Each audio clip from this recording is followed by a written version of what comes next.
Salut, j'espère que tu vas bien. Aujourd'hui, je te retrouve dans une nouvelle vidéo où je vais te parler de l'expérience que j'ai fait la semaine dernière. Alors, qu'est-ce que j'ai fait la semaine dernière? Je suis allée au centre ornithologique de réadaptation qui se trouve à Gentot, c'est vers Versoix, à Genève.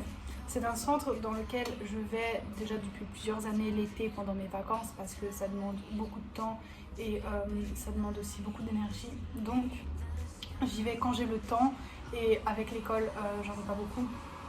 Donc j'y vais souvent pendant les vacances et c'est un centre où en fait on va aider les oiseaux à se réadapter. Donc c'est tous les oiseaux qui sont soit tombés du nid, soit qui ont eu un accident, donc un choc avec une voiture, une baie vitrée, etc.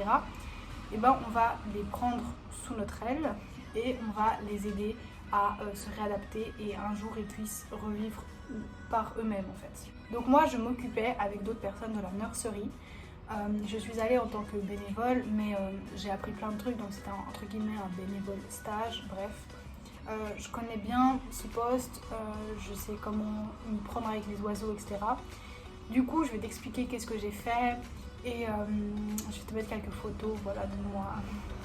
Donc tout d'abord, quelles sont les qualités requises? Il faut bien évidemment aimer les oiseaux, c'est le point principal, parce que si tu veux aider des oiseaux mais que t'aimes pas ça, c'est un peu compliqué. Ensuite, il faut aussi avoir une conscience professionnelle, donc le fait de se mettre dans un environnement de travail, voilà, on n'est pas là pour jouer, on est vraiment là pour aider des êtres vivants à aller mieux. Il faut aussi être ponctuel, arriver à l'heure, donc moi je faisais du 9h-15h et j'avais une pause de midi à 13h, mais je prenais généralement une pause juste de 30 minutes parce que je voulais m'occuper de ces petites bêtes. Vu que je viens l'été, il y a beaucoup de tombées du nid, il y a beaucoup de bébés. Je vais fermer cette fenêtre. En hiver, il y a beaucoup moins de bébés, c'est normal parce qu'il n'y a pas de nid à ce moment-là. Les oiseaux, ils se reproduisent vers le printemps et aussi un peu l'été. Et du coup, c'est pour ça qu'il y a beaucoup plus de bébés à cette période. Donc, c'était assez intensif. Il faut bien évidemment avoir une hygiène stricte parce que autant nous, on doit mettre des tabliers, un masque, etc. Se désinfecter les mains entre chaque oiseau quand on fait à manger. Et c'est pour éviter de leur transmettre des maladies. Mais aussi quand on lave les instruments de nourrissage, il faut aussi avoir une hygiène très stricte. Parce que certains ont des maladies qu'on ne voit pas forcément, qu'on n'a pas encore détectées. Et du coup, c'est pour éviter qu'ils se le transmettent. Enfin, on a du mal à imaginer, mais bien sûr, il faut une résistance physique parce qu'on est tout le temps debout. C'est assez fatigant, il faut courir un peu partout, etc. Donc c'est vrai qu'il faut être résistant physiquement et que c'est très fatigant. Être autonome, c'est aussi une qualité qu'il faut.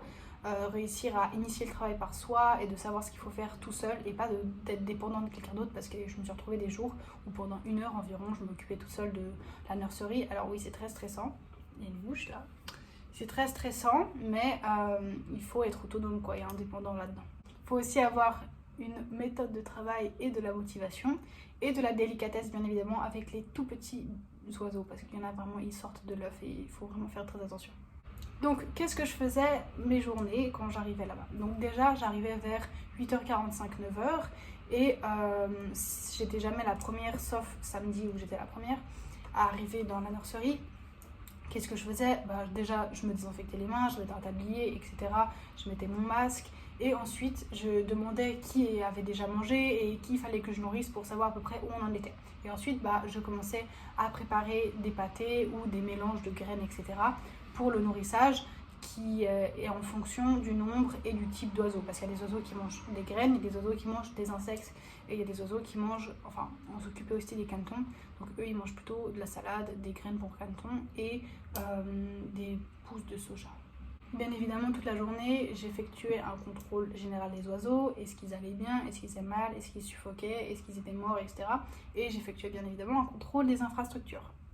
Il faut aussi savoir effectuer des gavages et de nourrir avec des becquets, les oiseaux dans les temps en fait, parce qu'il y en a qui mangent toutes les 10 minutes, donc il faut réussir à, tu nourris, tu vas en nourrir d'autres, puis après tu sais que tu dois revenir en fait. Et donc être dans les temps, c'est parfois difficile, mais il le faut parce que sinon, s'ils n'ont pas assez à manger, les tout petits, ils meurent, voilà. Après, il fallait bien évidemment nettoyer les cages pleines de caca.